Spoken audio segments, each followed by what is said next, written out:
I will just check over here. So I am basically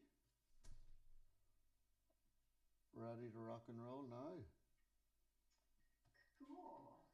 So I'll press record there. So when you're Hmm. back.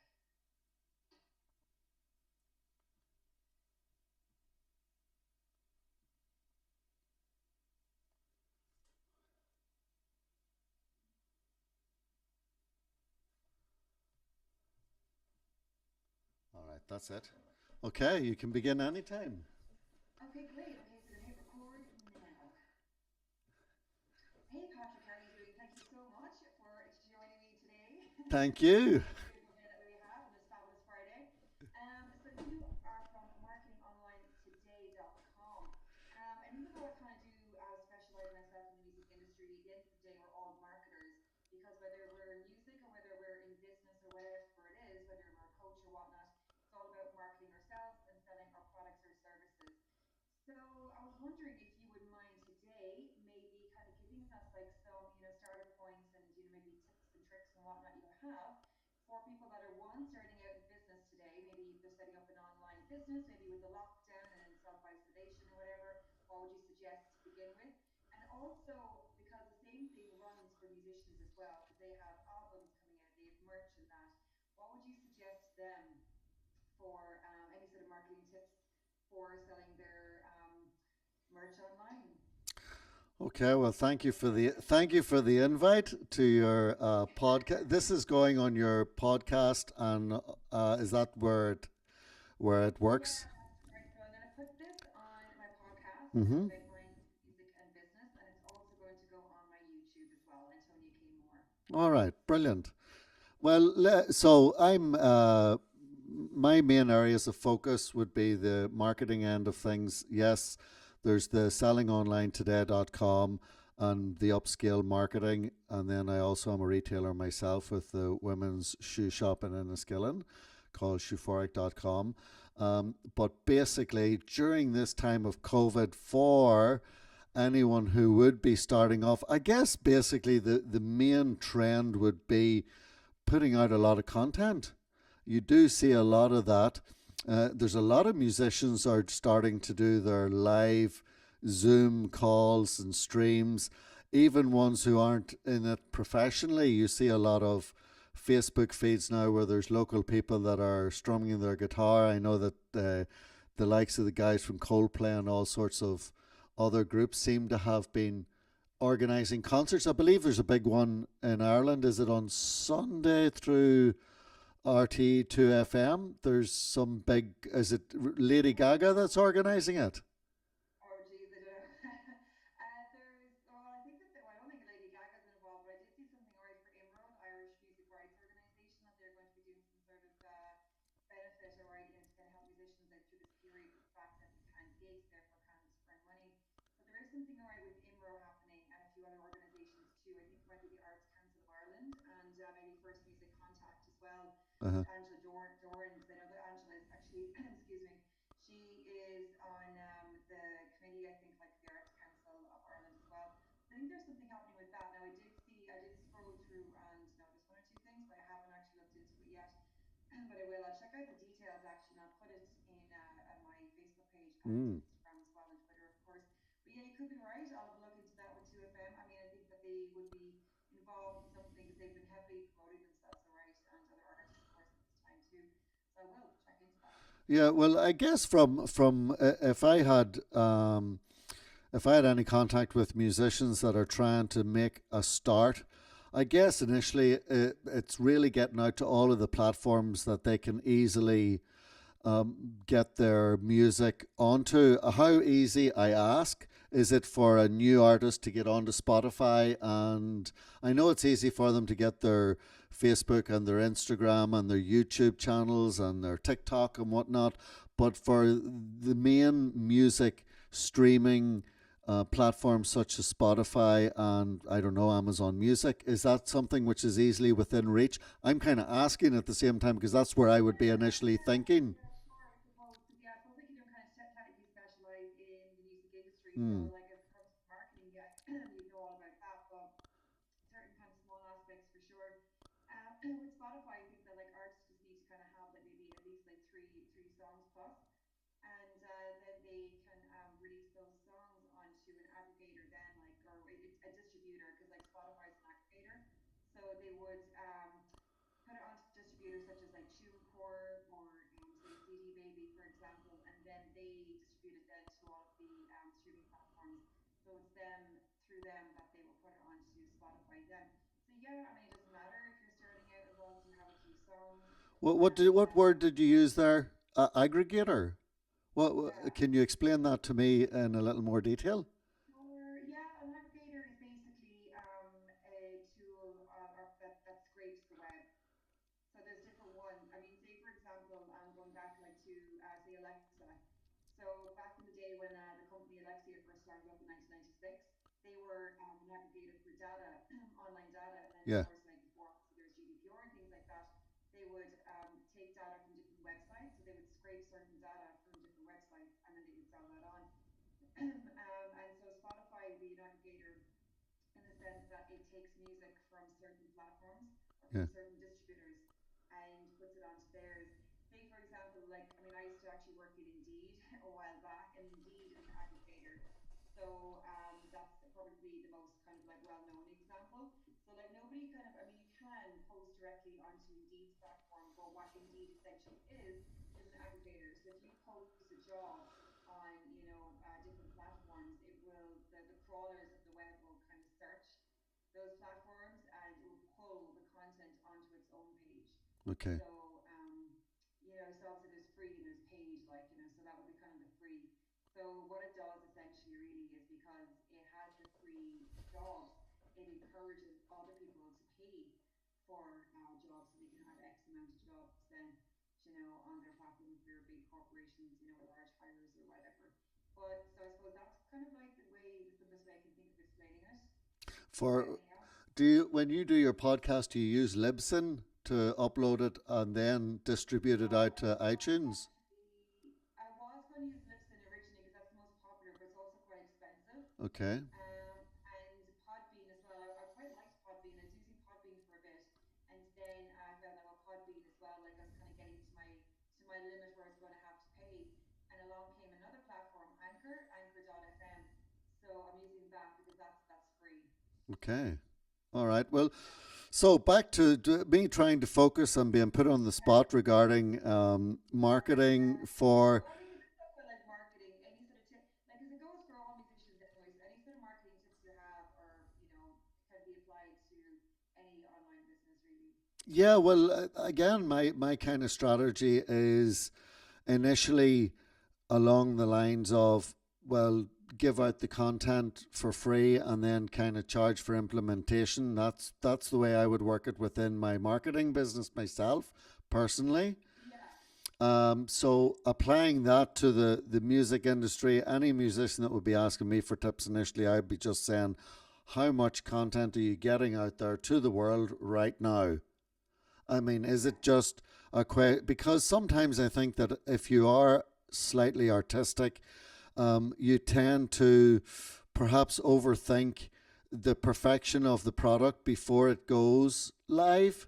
I don't know if that's a trend that you see with your clients, but certainly from any artists that I have kind of worked with over the years in different areas, not just music, is that it's kind of like I don't want to put this out to the world until it's absolutely perfect, and then yeah. they never get it out. But I don't know, is it a case with music that you've only one chance to make the impression, as Eminem says? To be honest, it's not that case at all. That's kind of what it's a common kind of thought that most musicians have, and most people I think in general that like they want to kind of perfect their music, which is totally understandable. But the whole point is just getting it out there. I mean, the main key between as with marketing and with music is consistency, and that's it. You know what I mean? Once you have music consistently going onto the platforms like SoundCloud and Spotify, though that music then kind of gets picked up by other artists and other people in the industry as well. So therefore, that kind of leads to other collaborations or business or deals or whatnot. So I mean, I think that like when artists kind of hold back with perfection, it really does hinder them massively because they're just wasting time in it when they're better off just like producing something, putting it out there, producing something else, putting it out there, essentially is content these days anyway. Mm. So I mean, and with their content on platforms like Instagram and Facebook and things like that, um, yeah, consistency again, just showing up, and the main thing too, is engagement, because a lot of artists, like, they tend to like post and ghost, and then maybe they might do a live or something, or they might do just like a post or whatever, putting up a video, and there might be comments and likes and shares and whatnot, and then there's no sign of the artist as soon as they posted it. Okay. Whereas what they need to do is that they need to go back and they need to engage with those people, because, as I think I mentioned when we were doing, when you were interviewing me the first time, was that it's about reciprocity as well. Yeah. Because people, well, if you kind of comment back or you like them back or whatever, they're going to be like, oh, that's really cool. They've engaged with me, so therefore, you have a fan for life. So it's a lot to do with that consistency, and just being productive, like with putting out quality content, just any sort of post or putting your music out there, and not having to be too pedantic about whether it's perfect or not, because there's so much music now that if you're going to wait until it's perfect, you're just going to lag behind. So you're just like hindering yourself and shoot yourself in the foot a bit with that. But yeah. How easy is it? I sort of, I'm still fascinated by the whole thing. Like, you get a lot of local fellows playing in the pubs, and they're getting their gigs. Even some of the guys here locally would have a spot in the Diamond, as we call it, and they're playing their music in the busking type scenario. Um, Yeah. w- like, is it easy for someone to get discovered now like that, or is it very much saturated? Like, I follow that girl who plays on Grafton Street. If you tell me her name, I'll say that's her. She's the one that was she on X Factor, or was she on one of these talent shows? And she gets I don't watch X Factor, or what's the other one? Not what's it called? Is it The Voice or something like that? Yeah, I don't really watch them. To be honest, I don't know. There's been a good few people that have been on it from Ireland, actually. mm, People that I kind of know personally as well. Like, I mean, not very well, like just like acquaintances yeah. that have been on The Voice and X Factor and things like that. But But yeah, I can't watch it and I can't say I know who she is. well, from the point of view of people playing in a live scenario, is it just it's not just that easy, I'm sure, to get spotted because of the fact that there's so much there. So I guess there's a lot more. I guess, like everything, there's a lot of graft that goes behind the scenes that people just Yeah. don't think that you got to do. That's 100% it. Like, and that's kind of really where it's frustrating, because there's so many amazing artists, and it's like me saying, like, oh, I want to set up a business, but I just don't want to do the work. Do you know Mm, what I mean? It's the exact same thing, because artists, like, they want to produce music, but they don't want to do the work. And like, it doesn't matter who you are. If you're a musician, you absolutely 100% have to do all the back end of things. That means you have to, like, be, posting, engaging with your fans. You have to be creating a profile for yourself. You have to be growing your fan base consistently. You have to be putting your music out there, and you have to be recording your music. It's just as simple as that. Like, there's no ways about it. I mean, I suppose the only other option for them really would be to, like, maybe hire PR, but then they'd be just making a mistake, because there's no point in actually hiring PR until you actually have momentum in the media. So, I mean, even if you have a new album and you hire PR to put out that new album, it's not really going to do anything, because all they're going to do is like press their magic button and send it out to their huge database of blogs and radio and whatnot. And if it gets picked up, it gets picked up. And if it doesn't, it doesn't. They get paid all the same. Do okay. you know what I mean? Let Yeah. me take a scenario for the benefit of your listeners, and those who may be watching me on Facebook and whatnot. Let's say I'm an artist, all right? I've Okay. created 3 songs. Okay, I wouldn't, because I'm not a great singer, and except when I'm in the shower, in which case I rock, as I'm sure everyone does. But Absolutely. so I've got these 3 songs, and I've said to myself, okay, I got to get these out. First of all, I think to myself, right, I'm going to need my Facebook page up and running properly and nicely. So I'm going to make sure that I create. I'm going to have a page for me or my band, along with my personal profile, and I'm going to post on to both of them. But realizing that the one that will have most growth is my own page. And I'll also make sure that I've got my video header, and I'll make sure that I've got decent images. And I'll make sure that I'm posting there regularly. Now, I'll also then be taking a lot of. I'll create my TikTok account, my Linktree account, so that I can pop everything into that. And I'll make sure that there's sort of some sort of consistent branding throughout. Um, is that a good start in your book? Yeah, branding is really important. So as long as it's like consistent in all platforms, yeah, that's a good start for sure. Then what I would do is I would go and I would Google press releases for new music artists. And I just Google it. And I would find an article written by someone and I would take that article and I would repurpose it for my own band. And I would say Patrick, who's the lead singer of Grey Hats Incorporated, has decided to launch in a da da da, and I'd create an article. And then I would look for the top 10 music magazines and blogs in Ireland, in the UK, and in the US. And I would also then go in and I would, even before that, I would then Google the best way to present a PR piece so that journalists will actually use it. So then, a lot of these times you got to write the article, and then at the bottom you got to put about the band, and you got to give some background information, and then I would also make sure that they would know they could use it exactly as you have written it, that they have all rights towards it, or they can add it in, and I would send that off to 10 of the best newspapers through email or magazines, and I would say I'm open for interviews and PR pieces. That would be on the back of that, because then I would have to find out first of all what the best magazines and blogs are for music. I'm quite sure there's hundreds of them. I might even go on to Fiverr.com or go on to Upwork.com and put a job out there to somebody in India or Pakistan and ask them, find me the 100 top music blogs in the world. And I would send out that PR piece and I'd send a snippet of the music. Is that good? Yeah, that's good because that's kind of really what you can do. But like the thing about it is that well, yeah, I mean, what you're saying is like you said in email or your email, you need like the EPK, which is like the electronic press kit, which is basically it's a link to where they have all like their bio, their press, their any sort of press quotes, and What's that called? What was that term? it's an EPK, electronic press kit. And So is that a term in the marketing industry that refers to any industry or just music? no, it's just the music, Okay. really. Yeah. Well, I mean, I suppose. I mean, you have like a press kit in Yeah. general.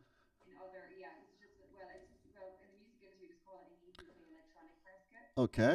So, which is the same thing. So yeah, it is pretty much the exact same. Like for any sort of marketing or media companies, they've got their own press kits and stuff too.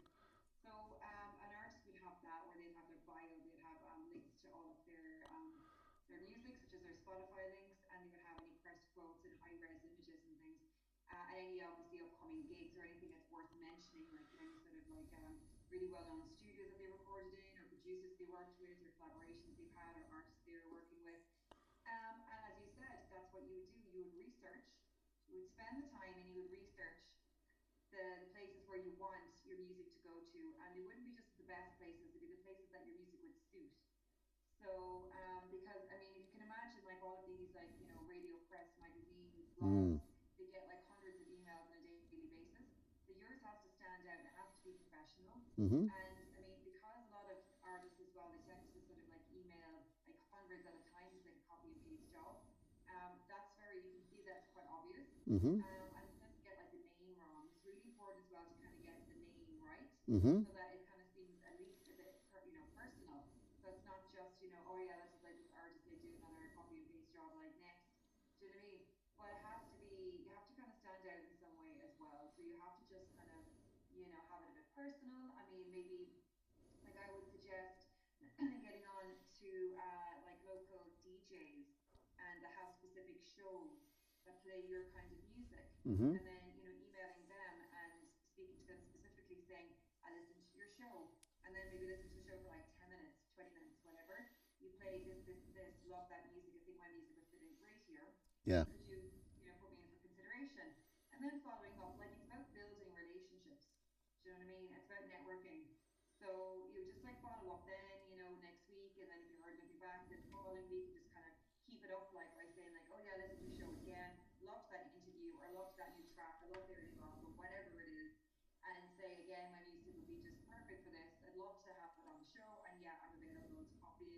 the studio or have a conversation over the phone for interview because I've actually got an album coming out myself or whatever. So yeah, I mean it is. It's about doing the work. But the thing about it is that because like there's like the left brain, the right brain. Mm. Like the left brain is actually the more logical and analytical. Most people think it's the other way around, and then the right brain is more creative. So it kind of works that way as opposed to the logical being the right. But yeah, and so most people are just kind of in one side of the brain rather than kind of amalgamating the two together. So all the musicians who just want to be creative, they find it too time consuming and too tricky and too complex to kind of be out there collecting email addresses and be creating email sequences and researching different DJs and and then at the same time too recording, doing all the work. So really what I do is I suppose I kind of try and focus them in, Yeah. and because generally they'll have the music ready to go, so it'd be a case of focusing them in and kind of going like step by step by step what they need to do to get to their end goal. Mm-hmm. So yeah, I mean, musicians can 100% do it themselves, and it's actually equally as effective as being signed to a label. Because again, another mistake that musicians make is that, like, if they get signed to a label, they think that okay, our job is done, we can sit back now and chill. But that's when the work begins, because a label will drop you, like hot potatoes as soon as they sign you if you're not putting in the work. Because when you get signed, that's fantastic leverage for you as an artist or a band to start pushing and plugging it out there on your social media and stuff like that. Like, oh, we're so excited, we just got signed.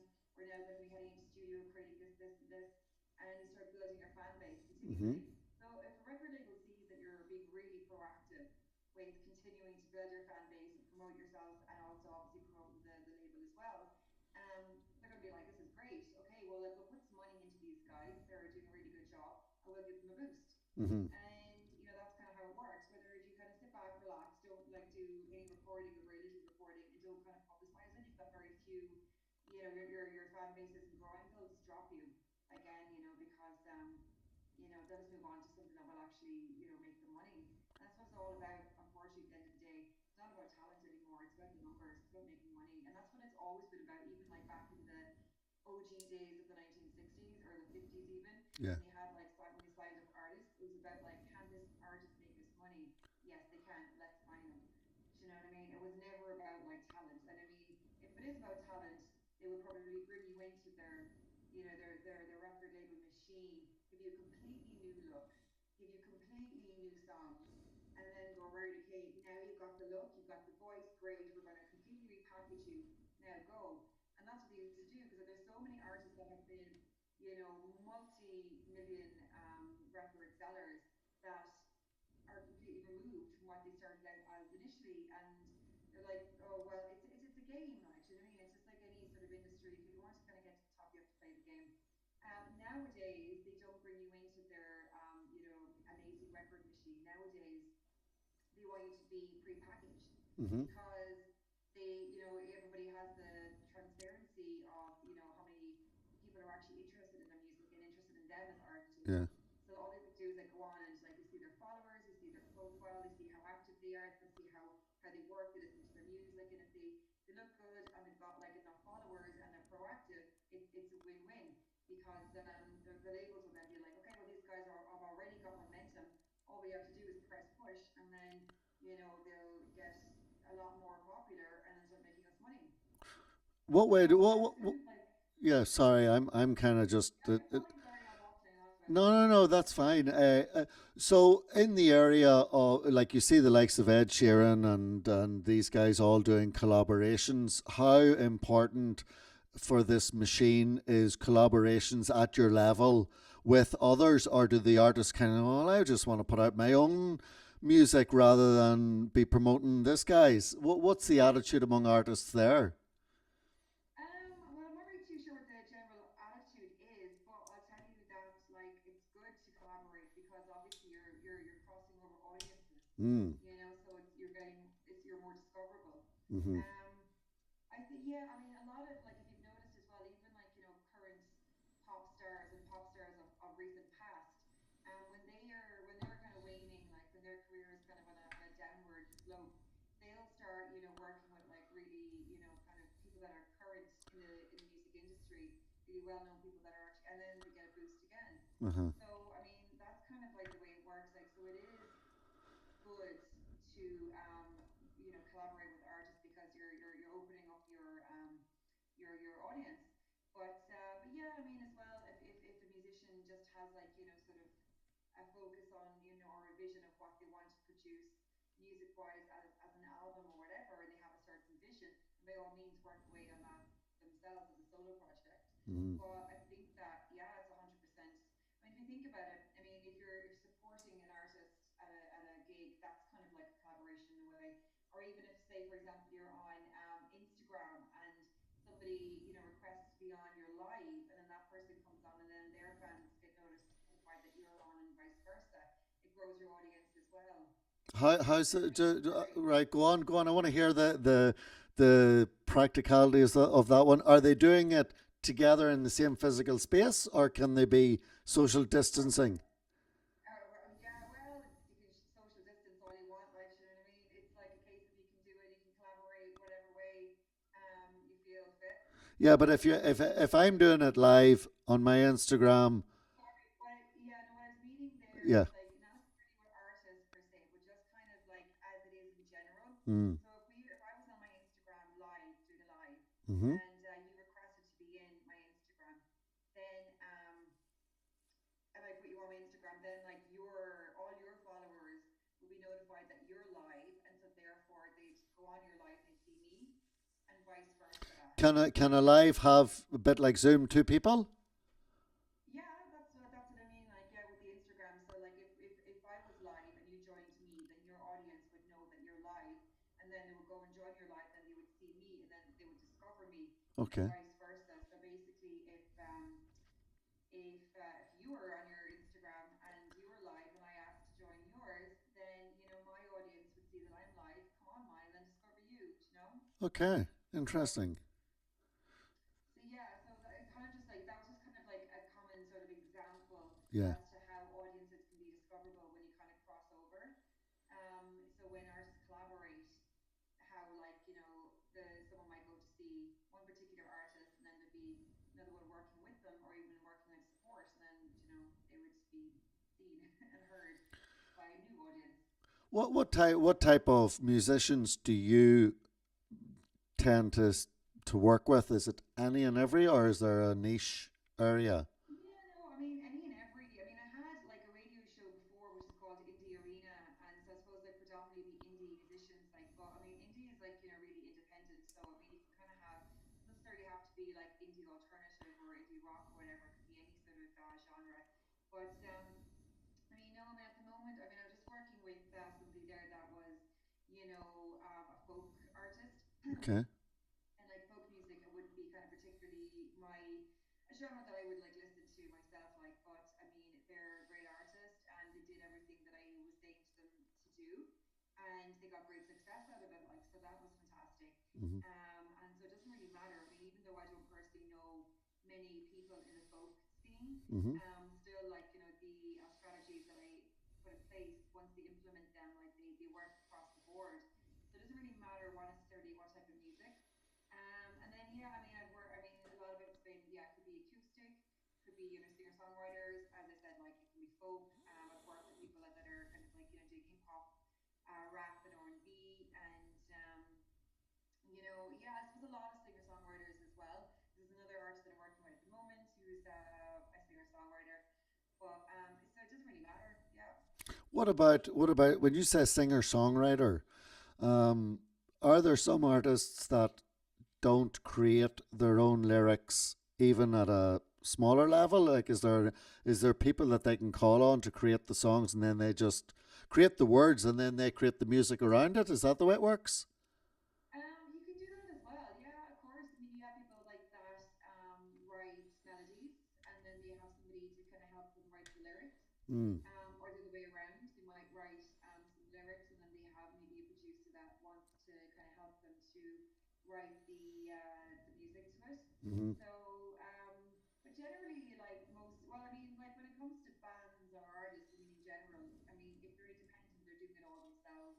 They might just kind of, work in collaboration with friends that are also musicians or other musicians to kind of just like get a beat right or something like that, or you might just go into the studio and hire a producer, Mm.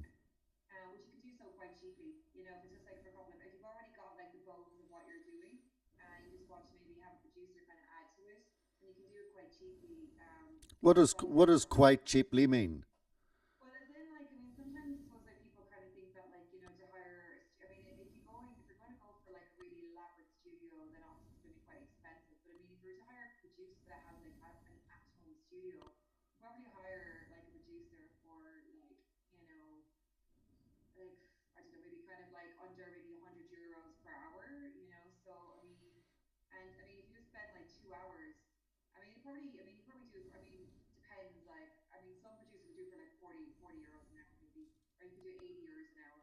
It depends like who you're working with, and it depends it depends how busy this particular producer is, if they're well known, if they're starting out, or if they're obviously if you're going to get like a really kind of like well-known studio, that's going to be a lot of money. I mean, studios can be like thousands, Could they? an hour. Mm. So, but yeah, and I mean, if it's just a case of like putting the music, just getting it right and tweaking it, and just maybe adding a beat to it, or just doing something to the music that is missing, but you're not too sure what, then yeah, I mean, you could just be in the studio for a couple of hours, Mm-hmm. and then you kind of get it right, and then you get them to master it, and that's about it. Wow. But so yeah, I mean, you can. I mean, singer-songwriters kind of tend to do it themselves because they're mostly instrumentalists. Like they work with the guitar, keyboards, piano, whatever it is. So they kind of do it a lot themselves. And then other artists kind of just play around, get some music together, and then they might just use that they created themselves, be on even free platforms like GarageBand, or using software like Pro Tools, Cubase, Ableton. Um, and then they can just like bring it into a studio, and a producer can just like tweak it, or else they can just upload what they have done themselves completely. So it just depends like what they want to do, like what they envision like their end product to be, you know. So yeah, both, like they do both, Mm. to answer quickly.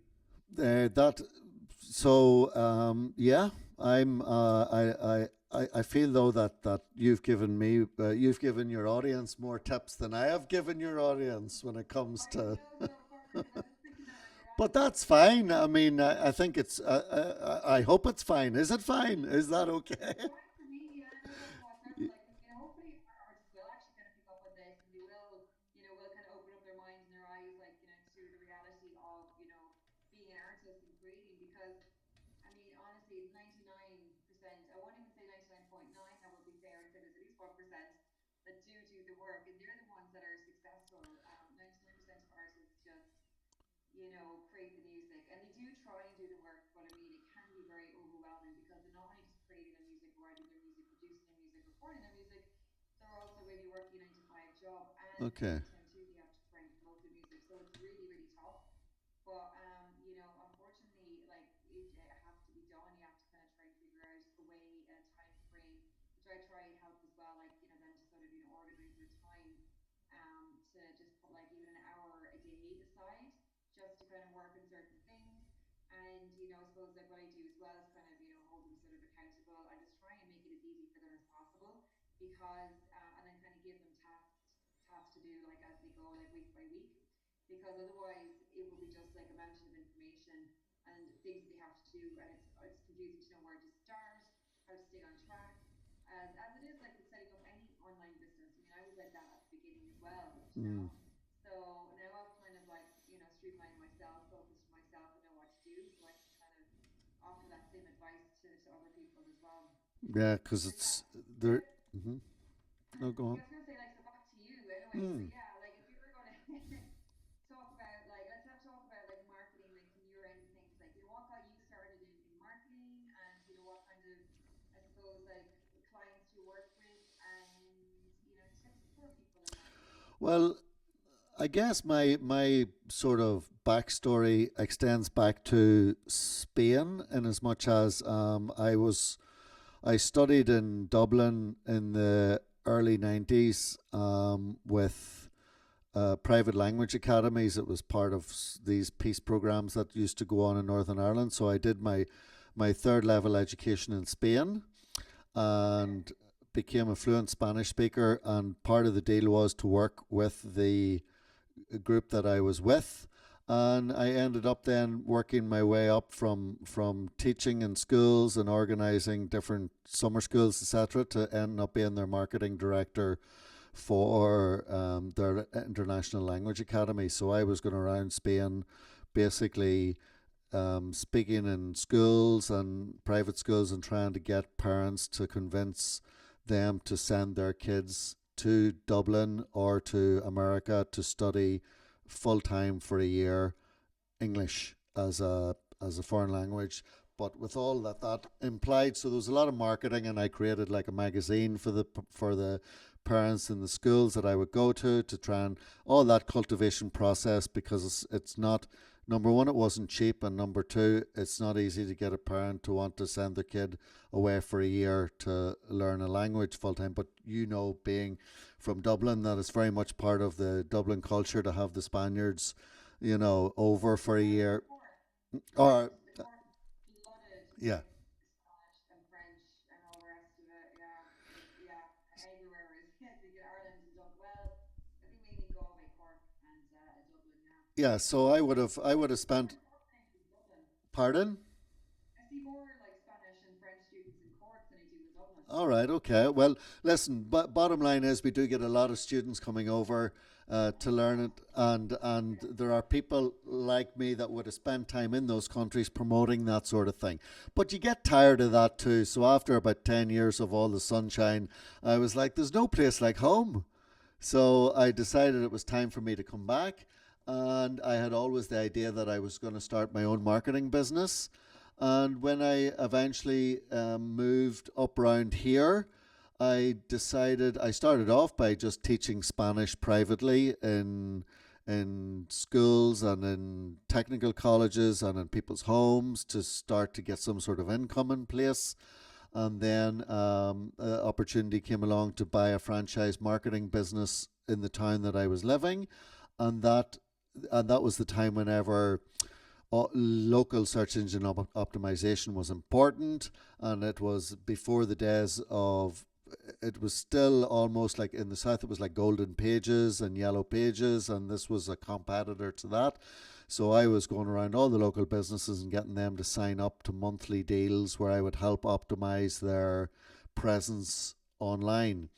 And that was even before they had their own website. So that then, when I started to talk to businesses locally and find out what their needs were, I obviously pivoted and adjusted accordingly and started building websites for them. And then I noticed there was a gap in the market for like an upmarket magazine for this area of the Northwest that kind of covered Fermanagh, Tyrone, Derry, Donegal, Sligo, Leitrim, Cavan, Monaghan, all that area, and created a magazine too that was going into all the hotels, which was called Cover West, and it lasted for a few years. And then when I was doing that, I kind of realized there was a gap in the market in the local area that I lived for a shoe shop, and it could have been a carpentry shop or a selling nails and hammers. It's not that I had any particular affection towards women's shoes, but I just thought to myself, there's a niche for this type of product, and then I started a shoe shop. So I've And how's that going? How long have you had that shoe shop now? well, that shoe shop is in its ninth year. Oh wow, Uh, okay. So there really was a need for it in the local town at the time. well, there wasn't in as much as there were a couple of shops there, but like you got to start somewhere. My strong thing was selling online. So through the search engine optimization, through eBay, and then I started immediately selling on eBay and on Amazon and on my website, and then I specialized in multi-channel e-commerce development. So by me studying it and learning it, I was then able to offer it to other businesses, and other business organizations got whiff of it and started to recommend. And then I would get asked by other businesses, listen, help us get our setup up and going. So I really had to get to the bottom of it. So I learned everything from selling on eBay, selling on Amazon, selling on your own website, and synchronizing it all in a back end system linked together with your EPOS and till systems in store. So taking off stock management, all of that boring stuff, but very much important so that you don't oversell or undersell. So just helping businesses go from zero to launch in that Have area. you have you done like any drop shipping or FBA or anything like that? Yeah, well, for my own business, I have done FBA. So I would, at present, as we speak, like even though the physical bricks and mortar store is closed in Enniskillen High Street for now because of all the regulation, I'm continuing to trade online. So, I mean, if I go into my stats today, like we would be selling about 4 or 5 pairs a day, anything between 4 or 5 to 20 pairs of shoes a day. So we kind of just have it now that we're that going into the shop once a week and packing all that up and sending it off. But those sales are coming through Amazon, eBay, and our own website. I'm still doing live streams. So when I go in, or when I go in once a week to do my weekly shop, I'll then pop into the shop and pick up 5 or 6 pairs of shoes and bring them back, and I'll do a live stream on that during the week. Okay. And then I did that That yesterday. sounds interesting. Pardon? I'll have to keep an eye out for that. Sounds interesting. Yeah. Yeah, well, it's and so people then interact. I do that live on Shoephoric Shoes' own Facebook page, which has about 7 or 8. Okay. Very good. Yeah. But you can do it then through that, and then I'll repurpose it as a watch party on my own page, and you get people then saying I love that shoe, and I'll go for that, and I'll where do I buy that, and I put the links in. I So, haven't seen that at all actually when it comes to shoes, funny enough, like any sort of online live promotion. So I'll have mm, to check it out, yeah. well, I think everything online these days as opposed to anything brick and mortar. So yeah, I'd be curious to kind of see yeah. how you're working that, like the transition going to the shop and then coming back. So yeah. Well, listen, you just got to go on to shoephoric.com, SHUPHORIC.com, and on our So Facebook there's page. a lot happening. It's all, oh, I'm telling you, because it's not the idea from the marketing point of view. It's not the idea in itself. It's the execution of the idea. So whether it's shoes or music or websites, you just Execution is right there. have to get it done. So all of the creativity that I have in regards to video making, I'll do it for the shoes too. Yeah, Uh, absolutely. I think it's a good idea. Actually, one thing that's a gap in the market as well regarding shoes is large sizes. Like, say for example, mm-hmm. like I mean, I can't get shoes in my size at all. I'm a size 10, and I mean, women's shoes can tend to go up to like a size 9 What size height 10. are you? I'm 5'10", 5'11", Okay. but I mean, there's women that I've met that are taller than me. They're like a size 6. I'm like, how is that? But it's just a case of I buy shoes online and they're like 4 or 5 times the price. Well, are you looking at, is that a 42? At 44. That is big. Well, like it's well, I mean, to be honest, like I don't wear heels anyway because I just find them impractical and uncomfortable. It's not my thing. Like mm. I'm not really much of a girly girl, let's say, kind of more practical. Mm-hmm. But like so we're flats, which is fine. But there's only one place you can buy shoes online, and there were two, and then that one place bought the other place, and now it's still only one place. So you mean it's Long Tall Sally UK. Mm. You know, there was one in the US called Bigfoot, and then Long Tall Sally bought it, and like the shoes there are like ridiculously expensive, Mm. so expensive. Like it's hundreds. You're talking hundreds for a pair of shoes.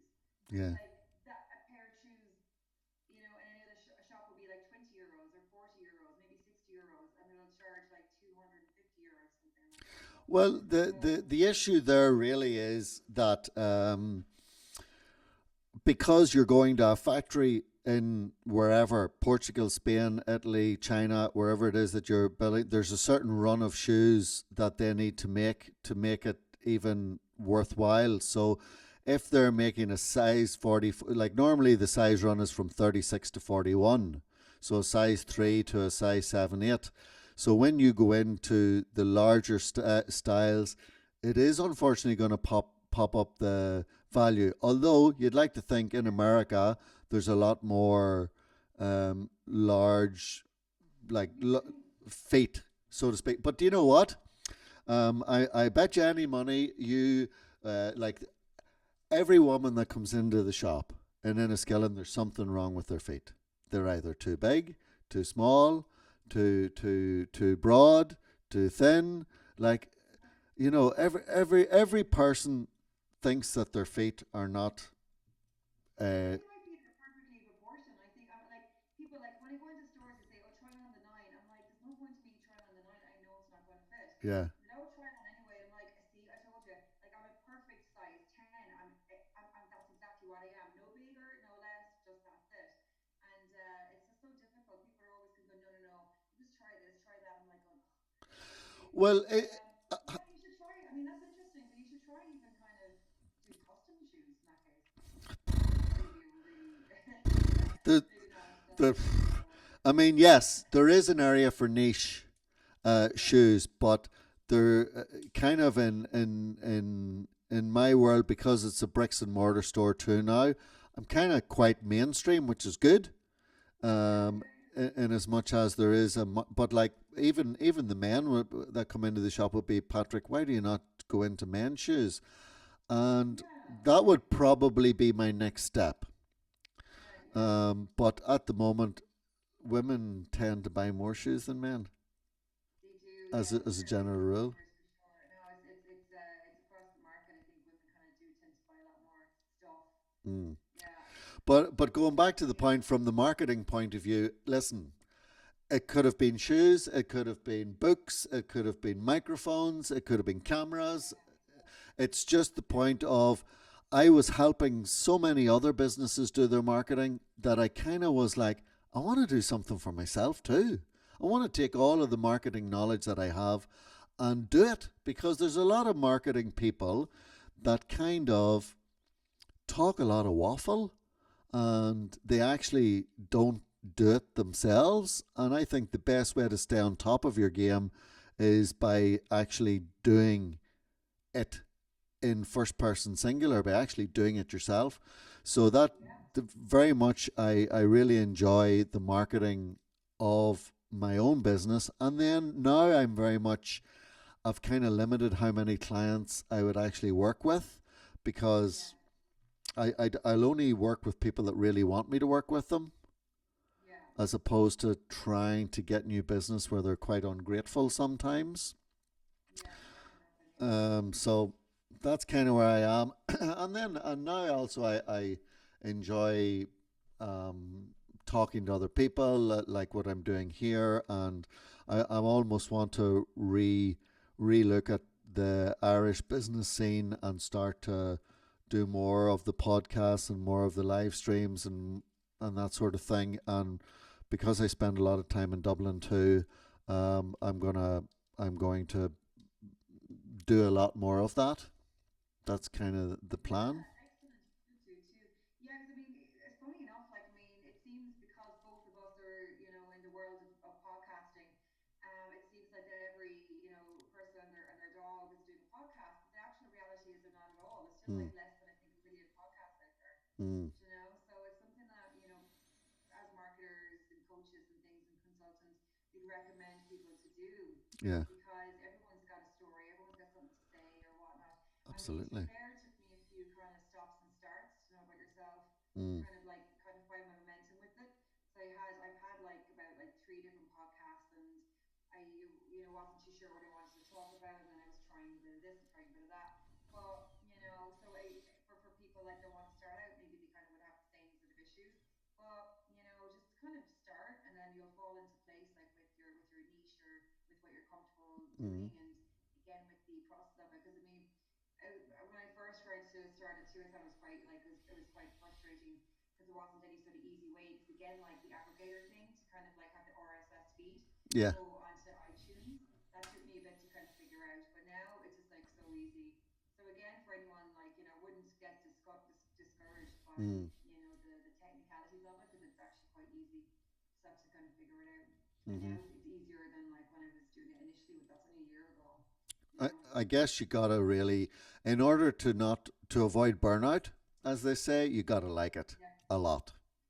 Yeah, exactly. Enjoy what you're doing. Mm, Enjoy, yeah. And I find, yeah, exactly as you said as well, talking to people, having interviews, I find that's kind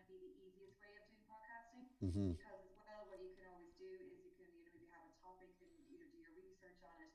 And if you're really enjoying the research end of it, then that's amazing. But sometimes, depending on the topic, it could be, just a case of you're just doing it to kind of create the content. Maybe the topic mightn't be, something that you're particularly knowledgeable about. Like, so you might have to do a bit more research, and it is quite time consuming. Mm-hmm. But yeah, I mean, there's so many amazing podcasts that I discover all the time that are about so many different things. And exactly as you said, like once you enjoy doing it, like that's kind of like it's just fun. People can do it with their friends. They can just do it socially. So many amazing ones as well. Like when there's guys, two friends, two gay guys over in the UK started a podcast and it's doing really really well. And I think it's called something. It's about two Irish gay guys that are over in the UK living in London and they're talking about mammies, like Irish mammies. Uh-huh. I haven't actually listened to the podcast, but I saw the article on it and I was like, okay, that's interesting. They're just sitting down having a cup of tea talking about Irish mammies, which I was Yeah. like, okay. Yeah, I mean, I did my family wouldn't be kind of like too like I don't like this. I don't have like an Irish mammy in my family, but like for those that do for them that are overseas, it would really kind of like it's like a comfort. They can relate to it and have a giggle off it and stuff like that. Yeah. So I mean, it could be about anything, literally. Yeah. Yeah.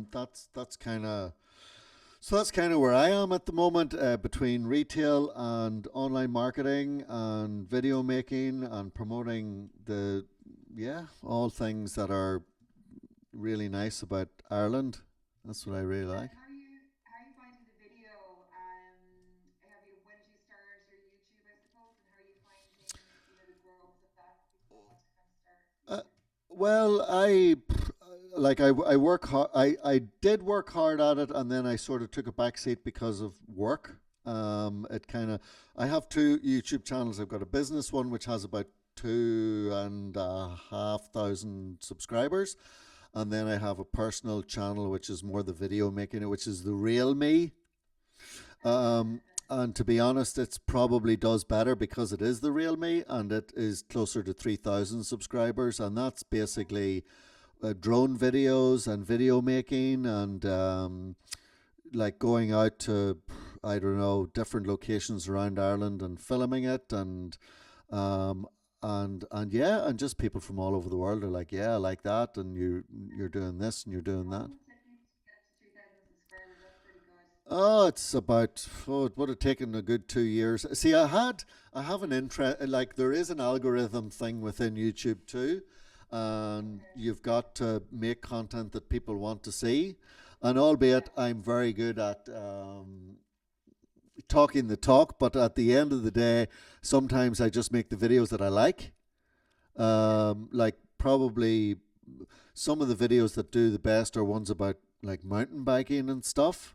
Even Okay. though I've only made one or two of those, they seem to be the ones that have got the most traction. Then when you like, there's a video conference. There's a power of video conference that happens every year, and it usually happens in Belfast. But they bring over the top YouTube stars, so I have bought the VIP passes and stuff and go in and I'll try and interview them and then I'll make a video on me talking with Perfect. and throw that name Yeah. into it, and then obviously it gets a lot of hits.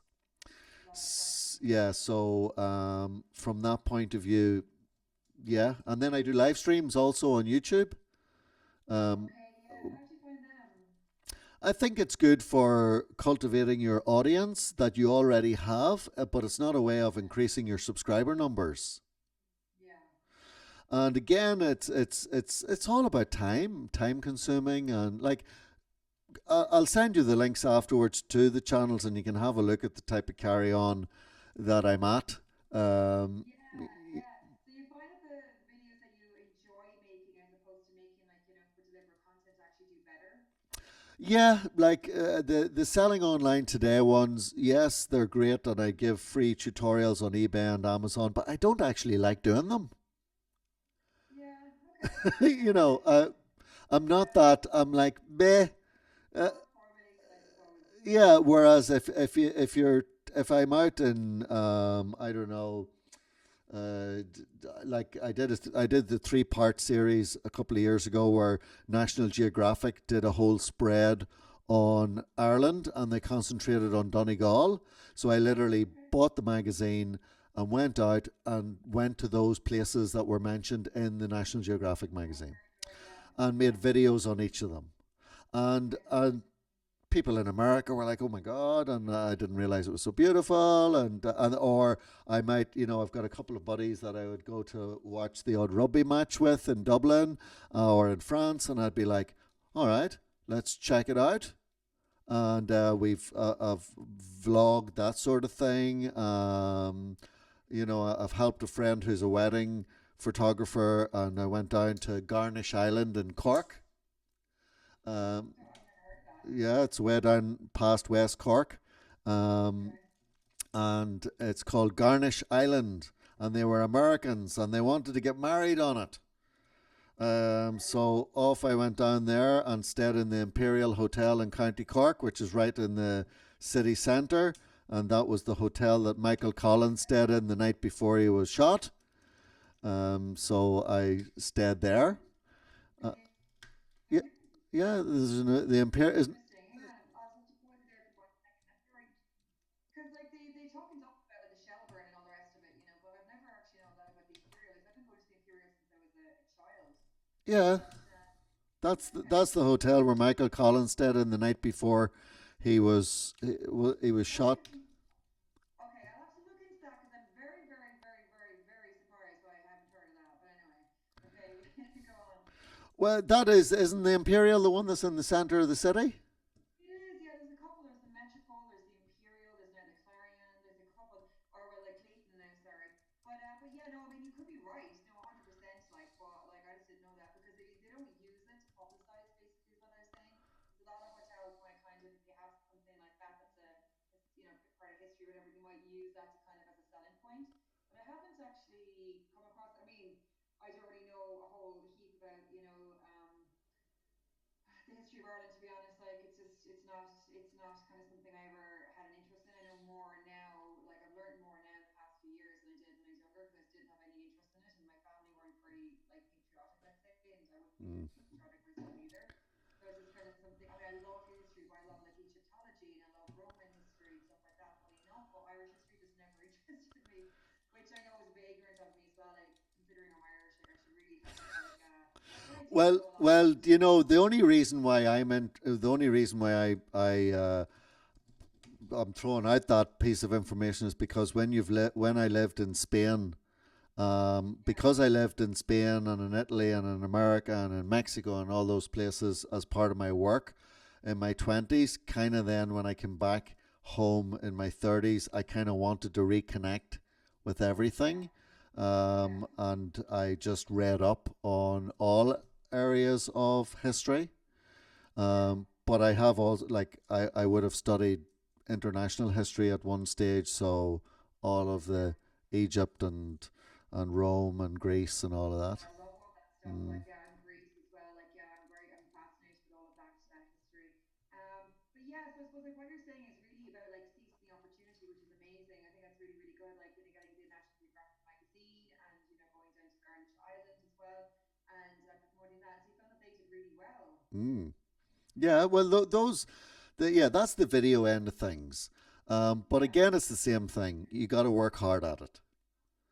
Absolutely, and I really like that what you're saying there as well as well, like seizing the opportunity because I mean, yeah, there are so many different opportunities. I mean, even about like going to record the YouTubers that are at the conferences and using that as well. I mean, that's what I was kind of saying actually too earlier on about kind of do the audience crossover. So Mm. when artists do like collaborations, or if you're on Instagram Live and you kind of join and that collaboration is the same thing as well. You interview a successful YouTuber, and then put it on your channel, then obviously that's a crossover for your audience as well and their audience too. So yeah, that's really important. And exactly as you said, it's about like doing the work, about kind Mm-hmm. of just looking at the opportunities and just grasping them where you can. Mm-hmm. Actually, talk about video as well. Like what I'm interested in at the moment is I'm watching like abandoned mansions. Mm-hmm. There's a lot of like Tarquin Blake actually wrote a couple of books on abandoned mansions, and I have two of his books from like years ago at home in my little library in Cork. and I loved looking at them. Like they're all, but they're particularly the ones in Ireland, and there's some beautiful buildings that was completely left there and that went derelict. But now on YouTube, I'm after kind of getting into it again, and there's loads of like buildings that they explore, like French chateaus, buildings in like billionaires row in the UK, a couple like in Ireland, and of course in the US as well, like where there's so many people like that have just up and left, And so are these all abandoned? all abandoned, yeah.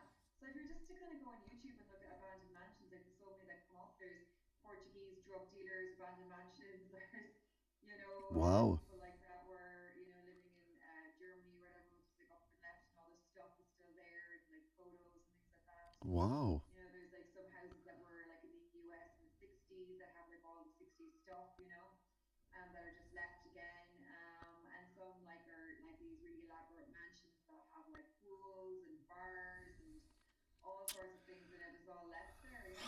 Where did we go wrong? I know, like yeah, I mean that's the thing about it as well. Like there's so many people that like their baby homes, and I think there's these actual mansions just sitting there. Yeah. Which are yeah, it's crazy. But it also kind of just makes you a bit more humble as well, like to the fact that like again about like materialism. I mean everything is like everything like decays eventually, and everything kind of just everything has a shelf life pretty much, like and how irrelevant it really is. So all these like beautiful mansions that cost millions, that like people put money into them and everything, that are just sitting there now with molds and the ceilings are falling down and Hmm. pools are empty and all that kind of thing. So yeah, it's like they're quite interesting at the moment. So a lot of people, I mean, that just kind of reminded me when you said about the National Geographic Mm. going around videoing different areas of Ireland, because I was kind of thinking with my personal interest in abandoned mansions, and maybe in the summer, if we get left out, if the lockdown is lifted and the weather is nice, might just like get a car, I kind of drive around Ireland, maybe like do some videography in abandoned mansions. So that's where Absolutely. that's what brought that up. Yeah, Absolutely. You now you after this you got to watch some of the crap that I've put on YouTube, and you'll see I will. how interesting you can Yeah. make it.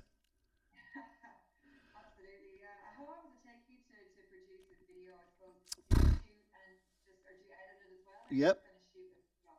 No, no, no. I shoot and I edit, and I've learned that myself, and I just self-taught. And yeah, oh, it would depend really on the video, but an average one, like you make a day out of it, you know. Yeah, yeah.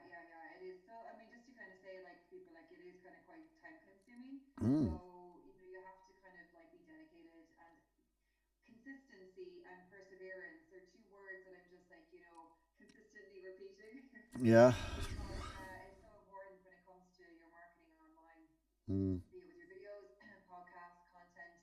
You just do have to be consistent. So like what like I mean, say for example, like I mean, I might put like a day aside a week where I just kind of create content to kind of go out during the week. Do you do Hmm. the same? Yes. Well, it Yeah. depends on what area we're talking about. Obviously, now in COVID, I'm reassessing where I want to place my time. But recently, I would like I spend a lot of time working with the girls in the shop. Um, Yes. in as much as I would shoot. I usually my day in a normal pre-COVID situation would be I would spend the mornings in this home office, and then the afternoon in the shop, and then the evening would be very much the creative end of things. So yeah, again, as I say, I do plan on doing. I have this board in the background here where you can see Yeah. that I have written down there: interviews, documenting, tutorials, writing, creating, and adventures. Perfect. And the adventures will be Everything. everything from hiking, biking, you know, going around different areas. I just love promoting Ireland too, because I think it's so really Yeah. nice, and it's a way of staying active. Um, so yeah, the thing about Dublin, I like doing bits in Dublin. Listen, you need to really go on and see the sort of stuff, but you could do a whole series on abandoned. I did a whole series on castles, uh, Oh wow. just on castles in the local area, and I got like 10 videos done. Now the drone laws are a lot stricter, so you can't really be out flying drones as much. Okay, I didn't realize there's actually restrictions on drones. I was thinking about getting one after watching the abandoned mansions. Like, I have to get a drone, you know. Yeah, yeah. Okay. Well, you just have to read up on it because, like, I Yeah. mean, I was flying a drone once in the Phoenix Park a few years ago, and somebody from the American Embassy came out and nearly took the head of me because I was up round the cross where the Pope did mass. Remember in '79, there's a big cross there in Phoenix Park, and I was up flying around there, and they came out and wrapped my knuckles. And then I found out that Okay. it was in the flight zone of the Dublin airport, albeit I was only flying quite low. So you can't, there's Yeah. loads of rules about where you can and can't fly. You just have to now make sure you buy a really small drone that's under 250 grams so that Okay. you can. That's all we need anyway. Yeah. Oh, listen, and it's an important part of every videographer's toolkit.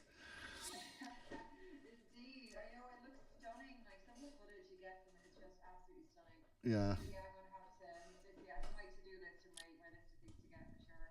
Absolutely, and I'll have to check out your video. yeah, you'll always be able to use it.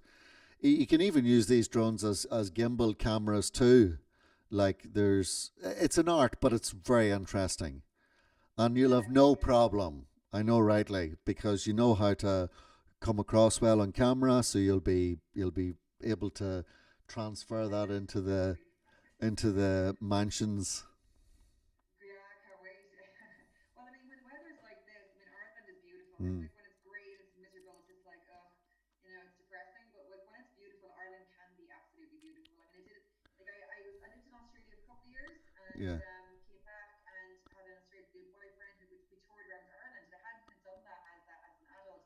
And I kind of rediscovered, I suppose, like, the beauty of it. Like the weather was amazing, and some of the water is actually pretty clear, pretty Hmm. green, in certain parts all along the west of Ireland, particularly. So yeah, it'd be nice to kind of just hop in a car and have a little trip around. I mean, Ireland's so small as well. Like you can just do it like in a weekend, or maybe take your time, maybe and do it like in about four days. It's a nice little trip as well, and it's cheap because you're not leaving the country. Yeah.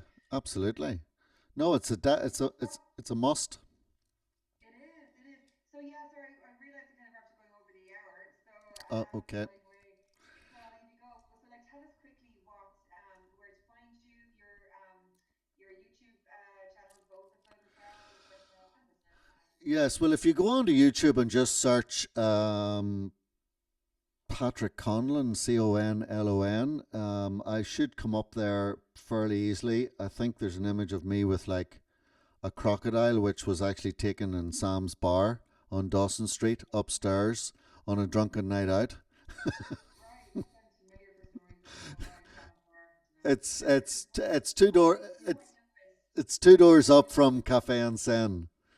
Yeah, yeah, yeah. Does he have a crocodile there? It's where all the notiony people go, Okay. as they say. Yeah, I like the one next door, Dawson 37. I do tend to go in there. Like, Yeah, where's that's Fiance?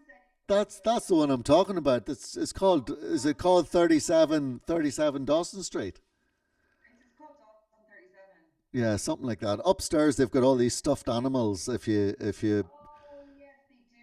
Okay, okay, okay, so okay. Yeah. so there's one there with me with like a crocodile or something, and that's the YouTube channel. Okay. I And can't normally go upstairs. Yeah, fair enough. yeah, I think I was half drunk, and I was just like, "Where does this go?" And I just kind of Yeah, that's interesting for sure. Like, I'll have to check it out. Yeah. yeah. Next time I'm there. But yeah, so it's Patrick Conlon on YouTube and your personal, and then it is online marketing It's today. selling online today.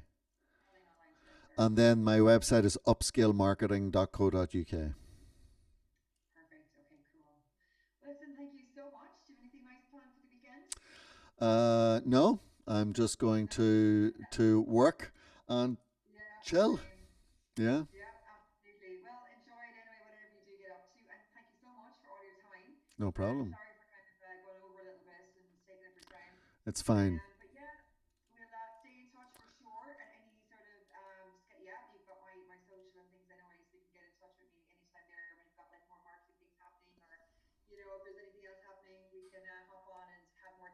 Okay, Sure. perfect. So great. Well, listen, thank you so much, and I'll talk to you again. Thank you. Bye bye. Okay. To stop recording there. All Thanks, right. Joe.